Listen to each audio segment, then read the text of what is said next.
Hi, and welcome to Planetary Calendar for September 2017. We're Ralph and Lonnie D'Amicus, and this is my opportunity to give a dramatic reading to Ralph's wonderful forecast from the calendar. So, Mercury and Mars cross paths at the heart star Regulus on the 3rd, setting the stage for a full moon on the 5th. A deeply feminine, compassionate kind of change is underway, shown through the moon conjunct Neptune, Jupiter conjunct the star Spica, Mars entering Virgo while Mercury turns direct. Boy, that's a lot of activity, isn't it? So those pesky communications glitches will chill. On the 9th, when Mercury enters his ruling sign Virgo, efficiency becomes the rule. On the 12th, Venus trines Saturn, each loosely sextiled with Neptune, makes the day lucky for love, and with a Gemini moon, flirting skills are right at hand. On the 19th, Venus enters Virgo at the new moon, making a stellium of 5 bodies in the Virgin's sign. Meanwhile, intellectual Mercury opposes mystical Neptune. So taken together, this is a powerful statement about our need to serve a mission as part of our learning path. So meditate on what your mission means to you. The 22nd is the first day of autumn, when cooperative preparations for winter begin in earnest. The joy of Libra is formal partnerships, marriage, economic, or social. Fairness is paramount, so Libra is the peacemaker who doesn't shy away from arguments if they lead to equitable agreements. Watch out for the black box day on the 27th. Cooperation is ongoing, but it's choosing up sides. In any argument, make fairness your priority, even if it means not getting entirely what you want. The 27th begins 3 days of speed bumps. On the 28th, Pluto turns direct, adding its list of rules that must be obeyed. Then Mercury enters Libra, slowing down the pace of those discussions, like a weighing scale, slowly finding its perfect balance. He's so poetic, isn't he? And I really don't write it by myself. Lonnie does go over it with me in detail, and then we work out our ideas and put it on paper. So September really is a very remarkable month, and in fact, usually some of our forecasts we do a year in advance, but this one, with this show, we're actually doing only a month in advance, and we're right in the midst of the eclipse, the famous eclipse between the 7th and the 21st, because it's the eclipse period of August, the eclipse period, yes. And we always say that that period between the eclipses, in this case the 7th and the 21st, are difficult. It's emotionally congested. And a lot of people are very, very worried. And the one hope I can say is that this month, September, is so nice. In comparison. In comparison, that obviously things turn out well. Well, and so I wish we had some kind of real-time interface with you because you could tell us how that went. That would be very, very nice. It's a little bit like when 2012 came along, and everyone say, oh, it's the end of the world in 2012. And we live in wine country in the North Bay. And the grapes for 2012 were magnificent. It was one of the most beautiful harvests ever. You could smell the grapes from 20 feet away in the bins when they were being harvested. And I thought to myself that there was no way that the good Lord would give us grapes like this and then not let us drink them, right? Well, did you think maybe it was like the last hurrah? No, like, I did not. Let's have the fantastic grapes for the last harvest of the world. No, I didn't think that. Well, that shows that you just have a Scorpio moon and I have a Scorpio sun. I believe in a merciful God who would not give us grapes like that and not let us turn them into wine. So it's a very interesting month. And a couple of points are real interesting, I think. One, the month starts off very, very interesting when as Mars enters at the full moon, for instance. That full moon right at the beginning of the month, right? And where is that reference up here? Where you have Mercury and Mars are crossing paths, they're conjunct at Regulus. Now realize that that's right at the line between Leo and Virgo, and it's a very, very powerful point. It's the heart of the line. It's a very powerful star, and having these two personal planets, remember Mercury, Mars, these are planets that affect us personally, meeting there is a real powerful conjunction because you feel it personally. It's not like the outer planets, Saturn and Pluto and Neptune, that's much more generational. But Mercury and Mars, that's up close and personal. So you'll feel that heart energy. You know, you may just feel like yourself bursting with more love. So let it out. People could use it. Boy, I hope that's contagious, right? Oh yeah, really, really. And then just a few days later, on the 9th, Mercury actually enters Virgo, which means it's right at that point. And Mercury does Virgo very, very well. Well, it's a ruler. Right, the for ruler, one thing. right. Yeah. And it's actually Mercury has two rulers, Gemini and Virgo, but the Virgo one is especially powerful, I think. Of course, I have that position, so I probably am biased. Well, and by the ancient rulerships, each of the inner planets has two signs that they rule, and one is the feminine manifestation of this planet, and one is the masculine manifestation. And Virgo is the lovely feminine manifestation of Mercury's energy. Exactly. And the constellation Virgo was previously known as the Great Goddess. So it's always been considered a very feminine constellation.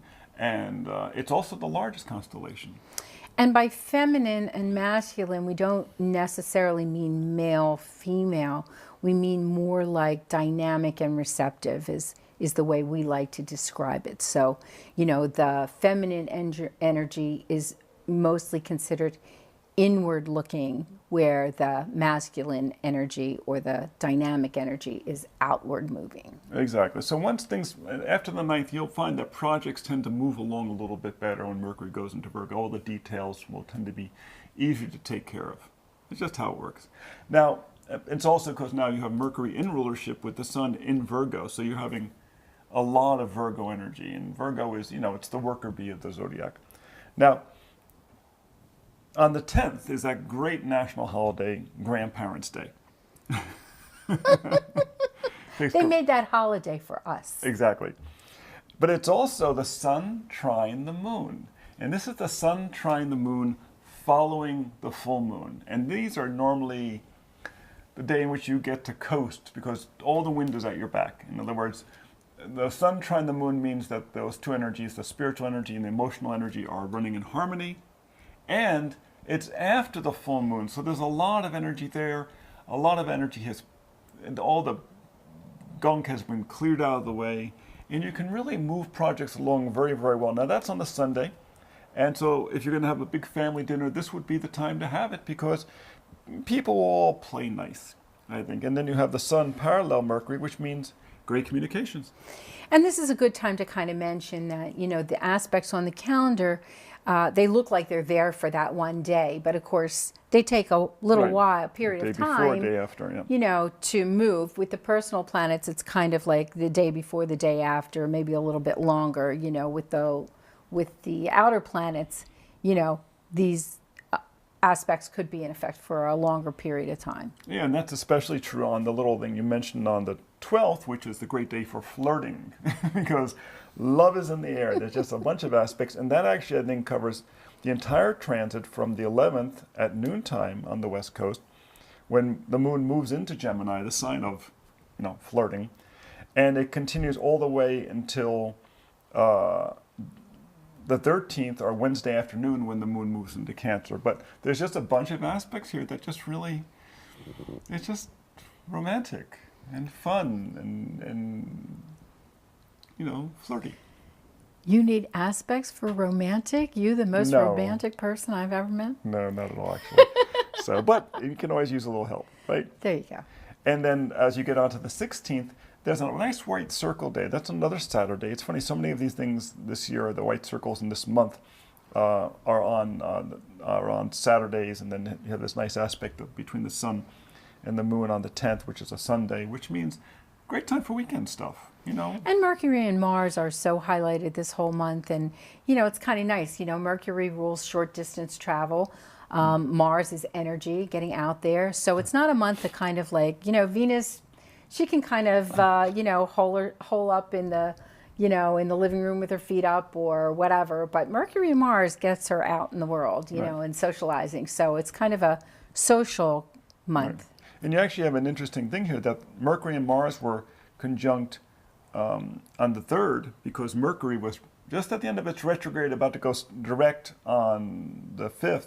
But also on the 16th, Mercury and Mars are conjunct again.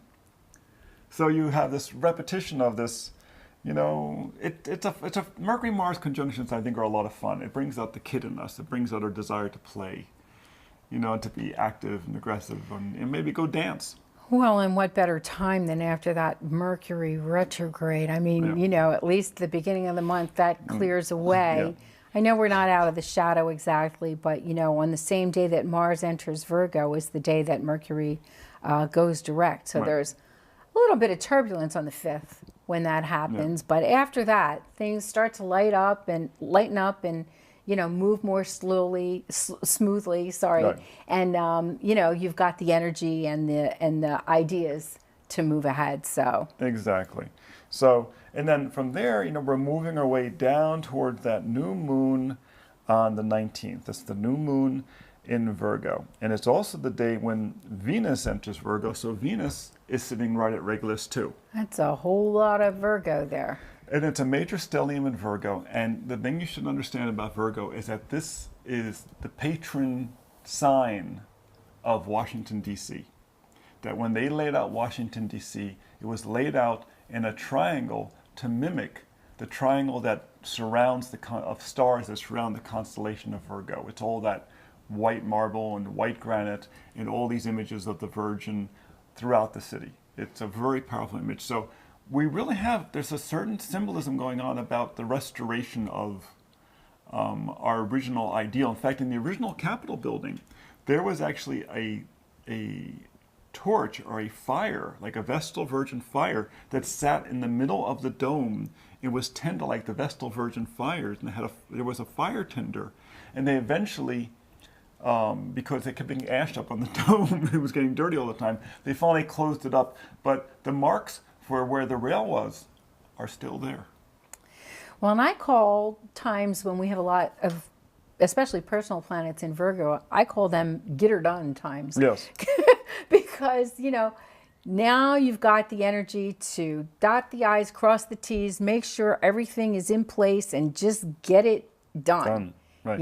Virgo is very meticulous, but then it wants to move forward because remember, Right. the ruling planet is Mercury, and Mercury doesn't really slow down. No. Mercury is really on the move. It's like Yeah. a little kid in a store, Exactly. and in a toy store, and the Mercury retrograde is like their parent holding their hand just a little too tight. Yeah. So it's been let go, and you've got all this energy to help you get focused and prepared. Exactly. So, and get back to your sense of your original mission, on that new moon, because that's what it's really about. Now, on the 22nd, the sun moves into Libra. That's the autumn equinox.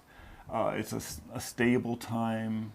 It's when the day and the night are the equal length. But it's about the partnership. So you really spend some time meditating on that. And then finally, on the 27th, you have a black box day, and it just has a number of. You have Jupiter opposite Uranus, the big Jupiter opposite Uranus aspect that's going on, which is, troublesome. And then you have the moon square the sun, and there's a number of things. Even though it may not look like a classic black box, not everything is considered negative. It's still difficult. It's just one of these days. On the other hand, remember about black box days. Sometimes you can get a huge amount done as long as you're willing to really work on it. If you can really kind of show your grit, you can get a huge amount done on a black box day. Well, and the other aspect of the black box day is that it may not be the most supportive day, but if you've done all your work to get all your ducks in a row and have all your plans in place, it's not necessarily impediments to it. So you need to look at what makes up that black box day in terms of your ruling planets and things like that to see whether or not you want to rule that out entirely. So it's not like, everybody should go and pull the covers over their head. Right. It's going to be modified to each particular person. It just doesn't have the ideal support to get you started on something new.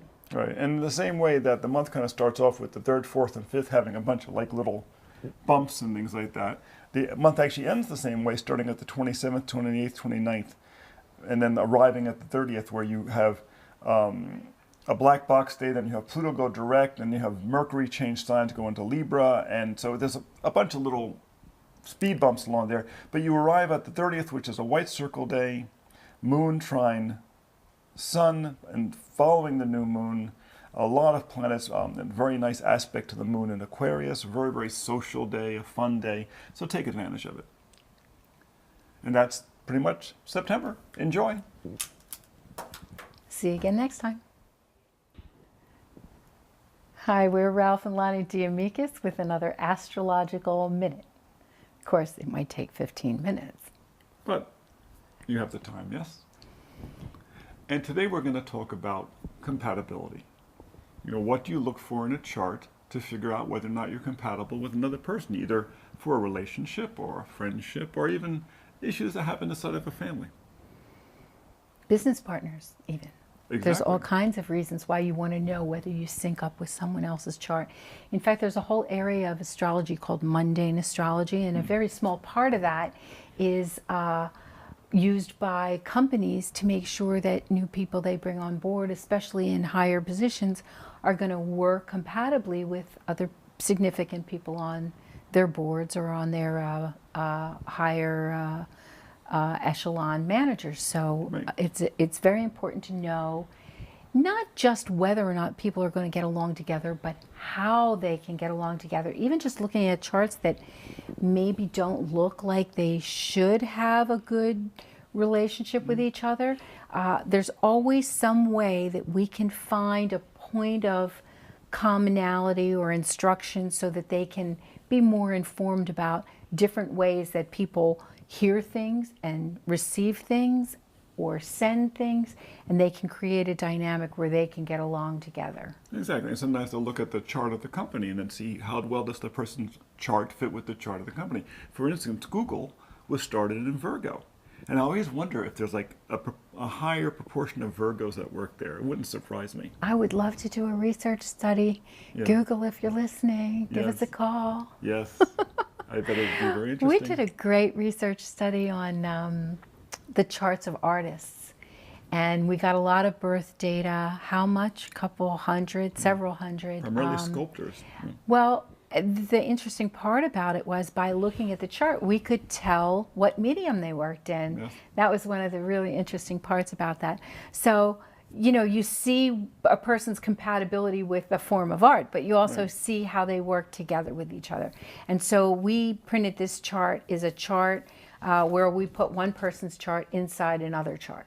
You know, so this could be a couple, this could be friends, this could be a mother and child, this could be, you know, the corporation, like you said, and the prospective employee. Any number of ways that you want to look and see how those charts work together, and also see where they may butt heads and give people warnings about or little lessons about how they can get along a little bit better. You know, I think it's kind of interesting that it's a little bit like in sales. They always say in sales, part of the secret is to find the common ground with another person. And when we look at charts, one of the first things we look at is what is the common ground? What do they have in common?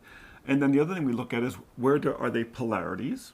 That's always important, you know. And then the third thing is how do they complement each other? For instance, you know, two charts that are very, very identical may not work because they will literally both want to sit in the same seat.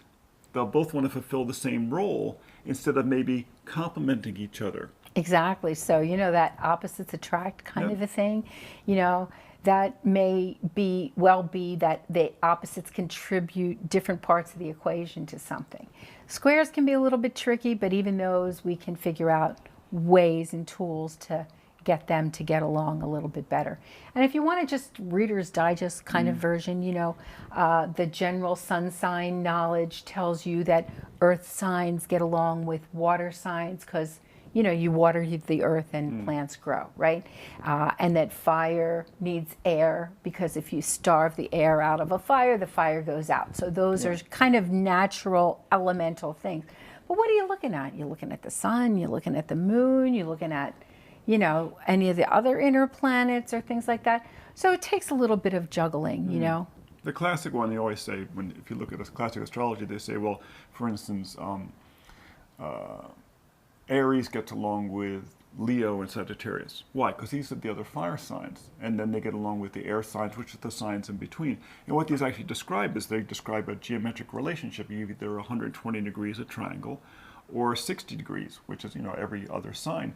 But the reality is, if a person is born at night, it's very possible that their moon sign is more prominent than their sun sign.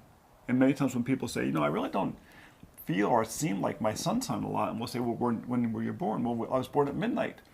What's your moon sign? Oh, my moon is in Taurus. Do you feel more like a Taurus? Well, in fact, I do. I feel more stable and emotionally sound, and I love to go out to dinner, and I love beautiful things. Well, that's very much a Taurian thing, and yet here they were in Aquarius, and they didn't really seem to resonate with the Aquarian energy. Well, their moon was playing out. Well, and we have mentioned before that in the ancient rulerships, all of the inner planets ruled two signs. Right.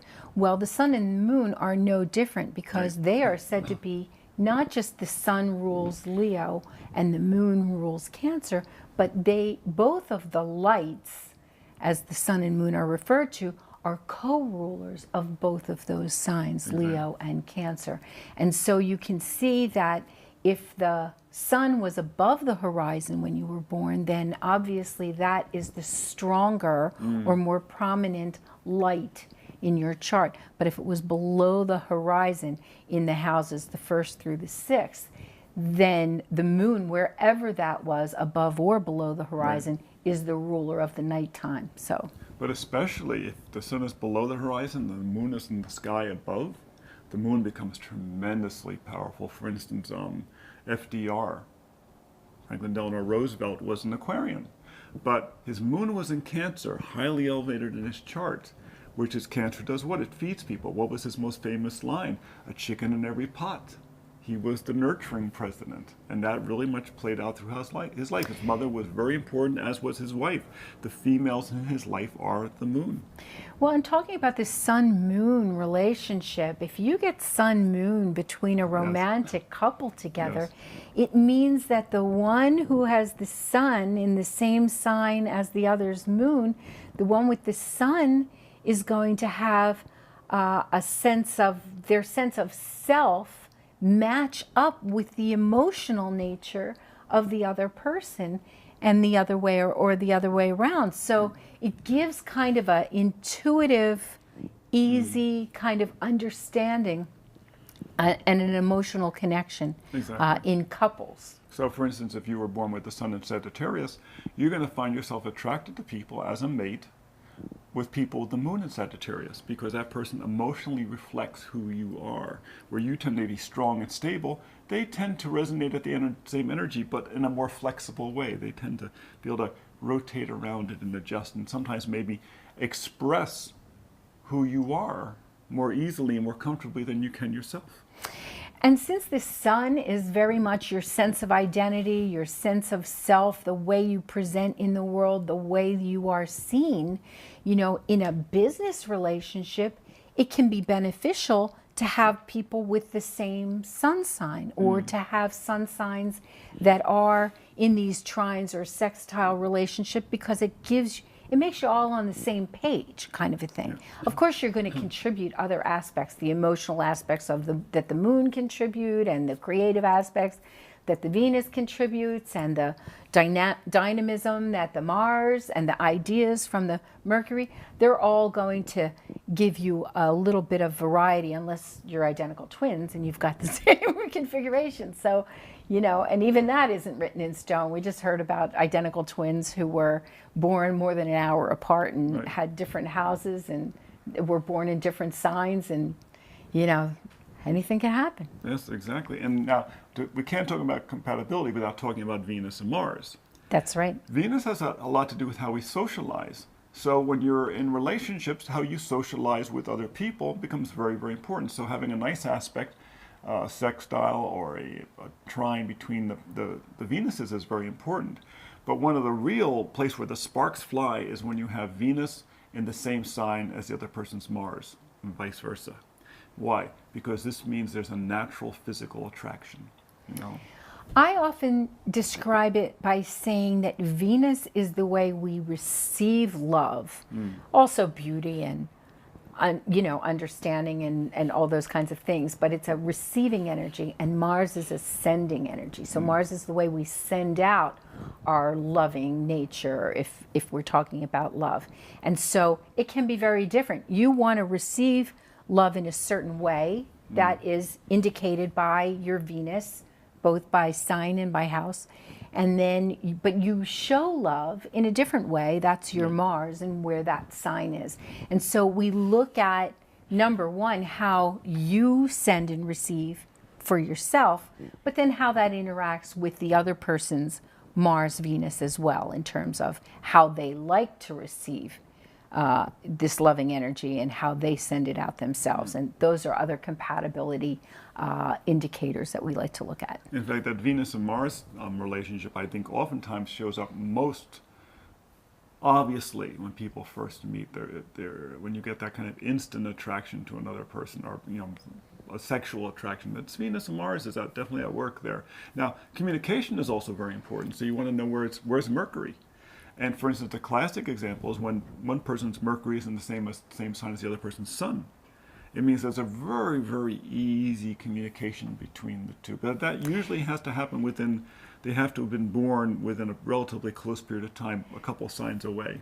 Well, but also if Venus and Mercury make a contact together, then you know which one's going to be the listener and which one's going to be the talker. Yes. And the listener's happy to listen because that's where their Venus is. The talker is happy to have a listening audience because they've got that Mercury there. Exactly. So there's all kinds of insights that you can find in terms of compatibility. It's interesting when one person has Jupiter in another person's sign, the person with the Jupiter tends to be generous to the person with the Sun sign, which is very nice in relationship. But when you have Saturn in another person's sign, many times, but not always, Saturn will be restrictive of the other person, which can be good, can be bad. Well, I was going to say restrictive is one way to put it, but it could also be stabilizing. Yes. And in fact, in relationships, we like to see the Saturn of one person in contact with another personal planet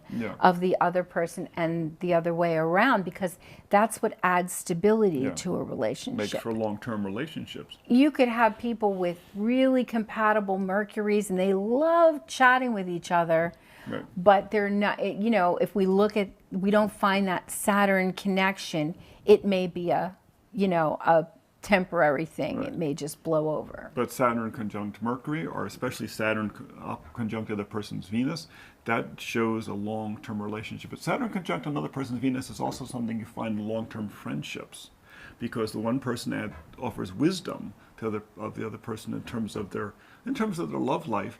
The Saturn conjunct Mercury means that the person with the Saturn tends to be a teacher for the person with the Mercury position, and this is an important part of the person's relationship. Why do they stay friends for so long? The Saturn loves to give advice, and the person with Mercury loves to hear it. That's what makes for good relationships. So that's our minute. Only took us 14. Hey, there you go. See you again next time.